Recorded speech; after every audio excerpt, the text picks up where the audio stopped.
बिस्मिल्लाहिर्रहमानिर्रहीम। अस्सलाम वालेकुम नाज़रीन कराम, मैं हूं मखदूम शहाबुद्दीन और आप देख रहे हैं मेरा फेसबुक और यूट्यूब चैनल। उम्मीद करता हूं आप सब लोग बखैर आफियत होंगे और जहां भी होंगे अपने अहले खाना समेत खुश भी होंगे और महफूज भी। नाज़रीन कराम, इदारों में तसादुम का खतरा पैदा हो चुका है। फैजाबाद धरना केस बिगड़ चुका है। सुप्रीम कोर्ट ऑफ पाकिस्तान में जस्टिस काजी फाइज ईसा की सरबराही में अहम तरीन समाअत हुई है।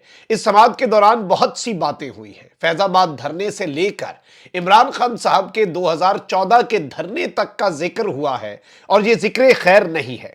फैज हमीद समेत पूरी साबका मिलिट्री लीडरशिप निशाने पर है, रिडार पर है। इस सब के अंदर अबसार आलम ने कल एक बयाने हल्फी जमा करवाया था और आज भी कुछ बातें हुई हैं, आज भी कुछ अपडेट्स हैं और इस वक्त यूं लग रहा है कि chief justice of Pakistan justice Qazi Faez Isa Faizabad धरना केस, वो केस जिसका फैसला सुनाने की पादाश में काजी साहब के खिलाफ रेफरेंस आया, उन्हें विक्टिमाइज किया गया, वो इस केस को किसी भी तरह से आप कह सकते हैं कि आराम से या फिर अफामो तफहीम से या किसी भी तरीके से काजी साहब जो है इस केस को अब छोड़ने वाले नहीं हैं और इस केस का ना सिर्फ वो पीछा करने जा रहे हैं बल्कि बड़ा सख्त अंदाज में। कमेंट सेक्शन में राय का इजहार आपने जरूर करना है। इस वीडियो को लाइक करना मत भूलिएगा क्योंकि आपके लाइक्स और कमेंट्स हमारे लिए बहुत ज्यादा जरूरी हैं।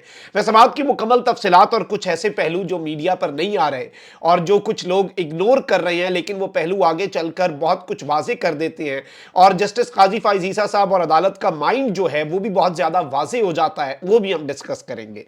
सबसे पहले मैं आपको यह बता दूं कि chief justice of Pakistan justice Qazi Faez Isa ने फैजाबाद धरना अमल दरामद केस में हुकूमत की जानिब से बनाई गई फैक्ट फाइंडिंग कमेटी को गैर कानूनी करार देते हुए कहा है कि हम जानना चाहते हैं कि फैजाबाद धरने का मास्टरमाइंड कौन था। यानी कि जो हुकूमत ने फैक्ट फाइंडिंग कमेटी बनाई जो कि फैसला करेगी, जिसने फैसला करना था कि इस फैजाबाद धरना केस के अंदर कौन कौन मुलव्विस था, इस पर अमल दरामद क्यों नहीं हुआ, जस्टिस काजी फाइज ईसा ने आज उस कमेटी को गैर कानूनी करार देकर मुस्तरद कर दिया है। फैजाबाद धरना नजरसानी केस की समाअत जस्टिस काजी फाइज ईसा की सरबराही में जस्टिस अमीनुद्दीन और जस्टिस अतर मिनल्ला पर मुश्तमिल 3 रुकनी बेंच कर रहा है। हम ख्याल बेंच है। दौरान समाअत चीफ जस्टिस ऑफ पाकिस्तान ने रिमार्क्स दिए कि अबसार आलम ने अपने बयान में वजारत दिफा के मुलाजिम पर संगीन इल्जामात आयद किए हैं। अटॉर्नी जनरल साहब, क्या आप इन इल्जामात के बाद भी नजरसानी दरखास्त वापस लेना चाहते हैं? अटॉर्नी जनरल मंसूर उस्मान ने अबसार आलम के लगाए गए इल्जामात के बारे में कहा कि हमने देखे हैं, हमने फैक्ट फाइंडिंग कमेटी बनाई है। जिस पर चीफ जस्टिस ने पूछा अबसार आलम फैजाबाद धरने के वक्त क्या थे? अटॉर्नी जनरल ने जवाब दिया फैजाबाद धरने के वक्त अबसार आलम चेयरमैन पैमरा थे।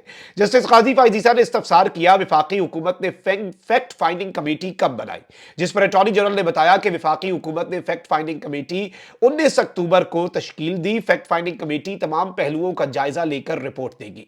चीफ जस्टिस ने पूछा कि अभी तक कमेटी ने कोई काम नहीं किया, जिस पर मंसूर उस्मान ने बताया कि 26 अक्टूबर को कमेटी का इजलास हो चुका है। सुप्रीम कोर्ट ने फैजाबाद धरना फैसले पर अमल दरामद के लिए कायम फैक्ट फाइंडिंग कमेटी पर सवालात उठा दिए। जस्टिस अतर मिनल्ला जो है उन्होंने कहा कि फैक्ट फाइंडिंग कमेटी किस कानून के तहत बनी? फैक्ट फाइंडिंग कमेटी की कोई कानूनी हैसियत है? जबकि चीफ जस्टिस ने कहा कि कमेटी बनाकर सिर्फ रिपोर्ट्स आती रहेंगी, होना कुछ भी नहीं है। चीफ जस्टिस ने अटॉर्नी जनरल से मुकालमा करते हुए कहा कि आप समेत सब कह रहे हैं कि फैजाबाद धरना फैसला ठीक है, हुकूमत की जानिब से बनाई गई कमेटी आंखों में धूल झोंकने के मुतरादिफ है। क्या कमेटी ने जो TORs बनाए हैं उनमें सब जिम्मेदारान से हिसाब लिया जाएगा? पूरे मुल्क को एक जमात ने यरगमाल बनाए रखा, बैरून मुल्क से एक शख्स इंपोर्ट करके मुल्क को यरगमाल बनाया गया और वो वापस लौट गया। हुकूमत में तहकीकात करने की काबिलियत ही नहीं, बच्चों से पूछें तो वो भी आपसे बेहतर जवाब दे सकते हैं।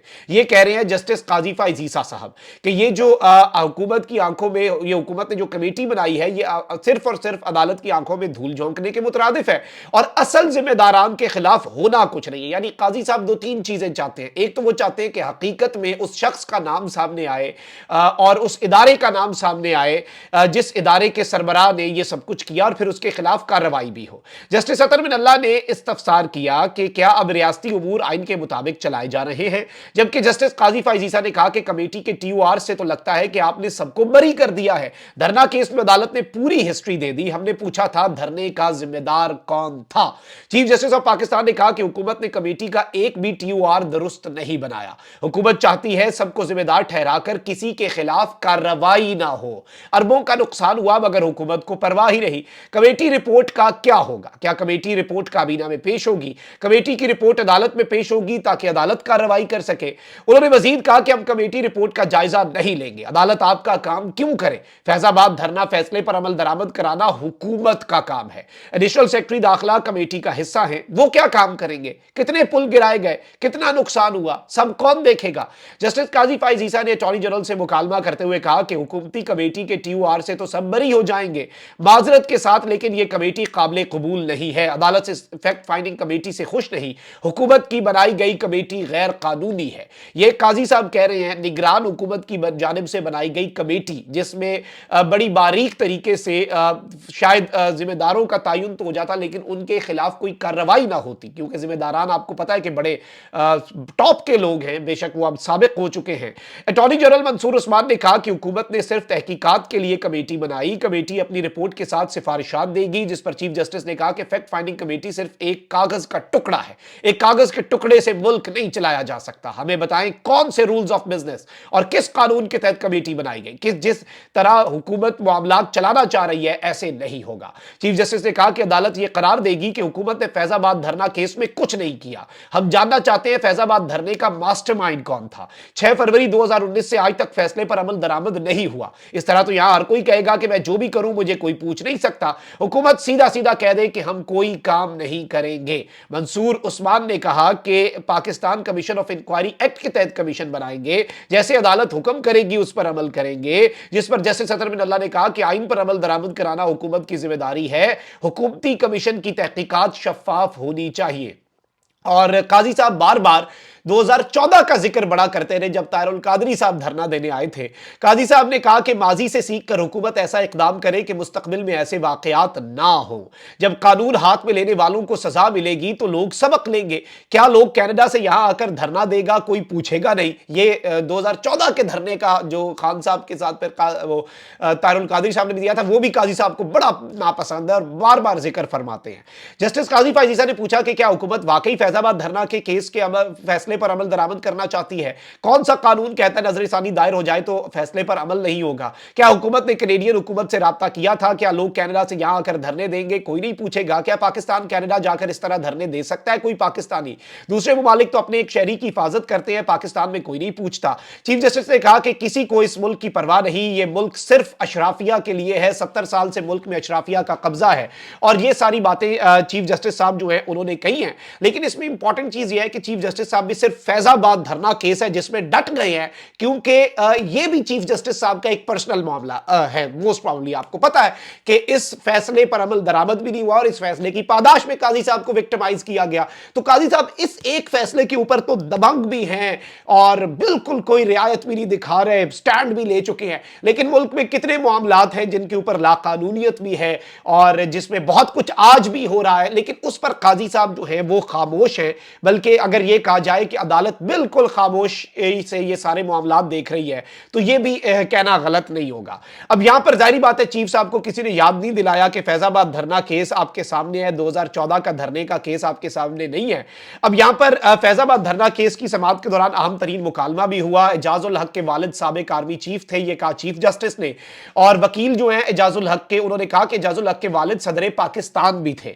जियाउल हक को मैं सदर नहीं मानता, अदालत में ऐसी गलत बयानी दोबारा नहीं करना, यह कहना है चीफ जस्टिस का। यानी कि पाकिस्तान के सदर जो थे जियाउल हक, उन्हें अदालत में अब सदर नहीं कहा जा सकता। इसी तरह पे यूं लग रहा है कि मुशर्रफ साहब को भी फिर अदालत में आइंदा सदर नहीं कहा जा सकता। और उन्होंने कहा कि नहीं थे, अदालत उन्हें सदर नहीं मानती। बड़ा क्लियर मैसेज उन्होंने दिया है जिन्हें देना होता है।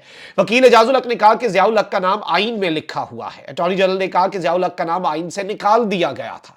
चीफ जस्टिस ने कहा कि आइन के तहत तो सदर 5 साल के लिए ही हो सकता है, बंदूक के जोर पर कोई सदर नहीं बन सकता। साबिक आर्मी चीफ के बेटे का नाम ISI ने गलत तौर तौर पर रिपोर्ट में शामिल किया, ये कहना चीफ जस्टिस का। अपनी पोजीशन वाजे कर रहे हैं, ये कहना था वकील एजाजुल हक का। और इस सब के अंदर कुछ और बातें भी हुई और फैजाबाद धरना केस में अबसार आलम के हवाले से बात हुई कि उन्होंने प्रेस कॉन्फ्रेंस की और वजीर आजम को खत लिखकर भी हकाइक बताए। हैरत है कि उस वक्त के वजीर आजम, चीफ जस्टिस और आर्मी चीफ ने कुछ नहीं किया। अबसार आलम ने खत जो है वो वजीर आजम नवाज शरीफ को लिखा था, तो क्या उस वक्त के आर्मी चीफ जनरल बाजवा ने भी कुछ नहीं किया? क्या उस वक्त के वजीर आजम नवाज शरीफ ने भी कुछ नहीं किया? क्या उस वक्त के चीफ जस्टिस ने भी कुछ नहीं किया? लेकिन आप देख लीजिएगा कि नवाज शरीफ मक्खन पर से बाल की तरह निकल जाएंगे, उनकी फिक्र उनका कोई कारकुन ना करे। अच्छा, अब इस सब के अंदर जब चेयरमैन पैमरा था तो मुझे उस वक्त स्टाफ के जरिए धमकी आमेज कॉल्स कराई गई, ये कहना अबसार आलम का। कॉल रिकॉर्ड भी हुई, वो कॉल मैंने नवाज शरीफ और जनरल बाजवा को भी भेजी।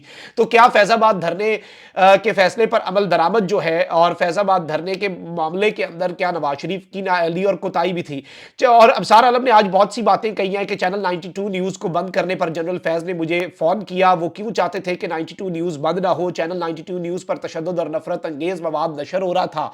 आप क्या कहना चाहते हैं? फौज का अफसर चाहता था कि पुरतशद्दुद कार्रवाई हो, यह सवाल पूछा चीफ जस्टिस ने। साबिक चेयरमैन पैमरा ने कहा कि रोते हुए दिल के साथ कह रहा हूं कि बज़ाहिर ऐसा ही लगता था। चीफ जस्टिस ने कहा कि अदालत ने पैमरा के हक में फैसला दिया, लेकिन वो कहता है फैसला वापस लो। चीफ जस्टिस ने अबसार आलम से सवाल किया कि क्या पैमरा ने दबाव में आकर नजरसानी दायर की? चीफ जस्टिस ने कहा कि क्या ऊपर से हुक्म आया था या टॉस करने पर नजरसानी का फैसला किया? अबसार आलम ने कहा कि मार्च 2019 में नजरसानी दायर हुई। DG ISI general Faiz Hamid थे उस वक्त, और जनरल फैज ने नजम सेठी के खिलाफ कार्रवाई के लिए दबाव डाला। प्रोग्राम बंद ना करने पर मुझे ओहदे से हटा दिया गया। किसी कमीशन में बुलाया जाता तो वहां पेश होंगे, जिरा भी हो सकती है। चीफ जस्टिस ने कहा ला इलाहा इल्लल्लाह कलमा पढ़कर कहता हूं मैं पेश होऊंगा, सब सच बताऊंगा, ये कहना था अबसार आलम का। ऑल्दो अबसार आलम से कुछ और सवाल भी हुए, उनसे पूछा कि आपकी उम्र क्या? उन्होंने आज तो मेरी उम्र यह है। चीफ जस्टिस ने कहा कि और फिर किस दिन की उम्र पूछ रहे हैं? आज की उम्र पूछ रहे हैं? स्कूल में ऐसे जवाब दे तो बच्चे को साइड पे जाके खड़ा कर देते हैं। तो ये आज सारी बातें हुई है और ये मामला जो है ये बहुत आगे जा रहा है और जाहिर बात है कि ये अब थमने वाला नहीं है। कुछ बातें जो हुई है वो बड़ी इंपॉर्टेंट है, जिन्हें हाईलाइट कर दिया जाए, चाहे वो ज़ियाउल हक के हवाले से हो, चाहे वो फैज हमीद के हवाले से हो। और ये मामला अब थमता हुआ महसूस नहीं हो रहा और काजी साहब इस सब के अंदर कार्रवाई चाहते हैं। ये चीज़ बड़ी वाज़ेह है। अपना बहुत ख्याल रखें। अल्लाह निगहबान। पाकिस्तान जिंदाबाद।